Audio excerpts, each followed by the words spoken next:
दोस्तों, भारत में कन्या पूजन का इतिहास बहुत पुराना है, लेकिन आपको ये जानकर बहुत आश्चर्य होगा कि भारत के एक पड़ोसी मुल्क में जीवित कन्या को देवी बनाकर पूजने का रिवाज है, जिन्हें कुमारी देवी भी कहा जाता है, जिन्हें साक्षात काली का स्वरूप मानकर उन्हें पूजा जाता है। क्या आप गैस कर सकते हैं कि कौन सा ऐसा देश है जहां पर कन्या को भगवान की तरह मंदिर में रखकर उनकी पूजा की जाती है? जी हाँ, इस देश का नाम नेपाल है। ये एक राष्ट्रीय दर्जा होता है। यह परंपरा करीब 3 सदी पुरानी बताई जाती है। बहुत पहले से यहाँ 11 कुमारी देवियां हैं। जैसे कि एक कन्या से देवी की उपाधि वापस ले ली जाती है, उस रिक्त स्थान की पूर्ति करने के लिए कुमारी देवी का चयन की प्रक्रिया शुरू हो जाती है। आइए जानते हैं कि आखिर कौन होती है कुमारी देवी और कैसे होता है उनका चयन।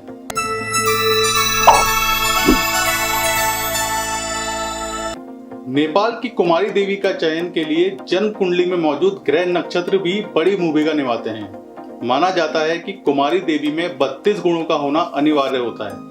कुंडली के अलावा इनके अंदर कुछ ऐसे लक्षण देखे जाते हैं जो उन्हें कुमारी देवी बनने में मदद करते हैं। जैसे उनके सामने भैंस के कटे सिर को रखा जाता है। इसके अलावा राक्षस का मुखौटा पहन के पुरुषों को उनके आसपास डांस कराया जाता है। अगर जो भी बच्ची बिना किसी डर के इन परिस्थितियों को पार कर लेती है तो उसे माँ काली का अवतार मानकर कुमारी देवी बनाया जाता है। नेपाल के लोगों की जीवित देवी या फिर कुमारी देवी शाक्य या वज्रचार्य जाति से संबंध रखती है। इन्हें नेपाल के नेवारी समुदाय द्वारा पहचाना जाता है। नेपाल में करीब 11 कुमारी देवियां होती हैं, जिनमें से रॉयल गॉडेस या कुमारी देवी को सबसे प्रमुख माना जाता है। शाक्य और वज्राचार्य जाति की बच्चियों को 3 साल का होते ही उनके परिवारों से अलग कर दिया जाता है और उसके बाद 32 स्टेजेस पर उनकी परीक्षाएं होती हैं, जिसके बाद चयनित कन्या को कुमारी नाम दे दिया जाता है। इन सभी बच्चियों को अविनाशी, मतलब जिसका अंत ना हो, विनाश ना हो, यह कहा जाता है। ये कन्याएं उम्र भर के लिए रॉयल गॉडेस या फिर कुमारी देवी बनकर नहीं रह सकती हैं। इसकी भी एक अवधि होती है, जब तक ये यौवन की दहलीज में पांव न रख ले, मतलब जब तक इन्हें मासिक धर्म यानी कि पीरियड्स नहीं चालू हो जाते, तब तक ये कुमारी देवी की पदवी पर रहती हैं और उसके बाद कोई और कुमारी देवी बनाई जाती है। जब नेपाल में अप्रैल 2015 में भूकंप आया था, तो बहुत ज्यादा तीव्रता से आए इस भूकंप ने नेपाल की पूरी जमीन को हिलाकर रख दिया था। हजारों की संख्या में लोग इस प्राकृतिक आपदा की भेंट चढ़ गए थे, लेकिन एक स्थान ऐसा था जहां मौजूद लोगों पर आंच तक नहीं आई, और वह स्थान था जीवित देवी नाम के प्रख्यात नेपाल की कुमारी देवी का मंदिर।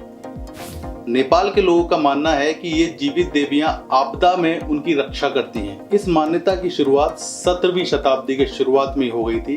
तब से लेके और अब तक नेपाल निवासी छोटी बच्चियों को देवी का रूप मानकर उन्हें मंदिरों में रखकर उनकी पूजा करते हैं। उन्हें समाज और परिवारों से अलग रहना पड़ता है। कुमारी देवी बनने के बाद उन्हें कुमारी घर में रखा जाता है, जहां रहकर वो अपने ज्यादातर समय में पढ़ाई और धार्मिक कार्यों में अपना समय बिताती हैं। वह केवल त्योहारों के समय पर ही घर से बाहर निकलती हैं, लेकिन उनके पांव जमीन पर नहीं पड़ने चाहिए। कुमारी देवी की पदवी उनसे तब छीन ली जाती है जब उन्हें या तो मासिक धर्म शुरू हो जाए या फिर किसी और कारण से उनके शरीर से खून बहने लगे, या फिर मामूली सी खरोच ही क्यों ना पड़ जाए, उनका खून अगर बहने लगता है तो उनसे ये उपाधि छीन ली जाती है। कुमारी देवी की पदवी से हटने के बाद उन्हें आजीवन पेंशन तो मिलती है, लेकिन नेपाली मान्यताओं के अनुसार यह कहा जाता है कि जो भी पुरुष उस पूर्व कुमारी देवी से विवाह करता है, उसकी मृत्यु कम उम्र में हो जाती है। इसलिए कोई भी पुरुष उनसे विवाह करने के लिए तैयार ही नहीं होता। दोस्तों, अब सोचने वाली बात यह है कि कहने को तो ये एक धार्मिक परंपरा है, किसी को भी नेपाल की इस परंपरा पर उंगली उठाने का कोई हक नहीं है, लेकिन क्या आपको लगता है कि ये परंपरा आज के वक्त में किसी भी समाज या फिर किसी भी देश में होनी चाहिए? एक 3 साल की बच्ची जिसके खेलने कूदने के दिन होते हैं, उसे समाज की रूढ़िवादिता में धकेल दिया जाता है, और इस बच्ची को तब तक ये सब कुछ झेलना पड़ता है जब तक उसके पीरियड्स यानी कि उसकी महामारी नहीं शुरू हो जाती।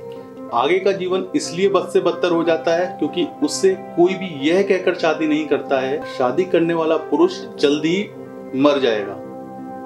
आपको इस वीडियो के बारे में, इस जानकारी के बारे में कैसा लगा, अपने विचार हमें कमेंट बॉक्स में बता सकते हैं, और ऐसे ही इंटरेस्टिंग वीडियो को देखने के लिए हमारे चैनल को सब्सक्राइब कर लें। जय हिंद।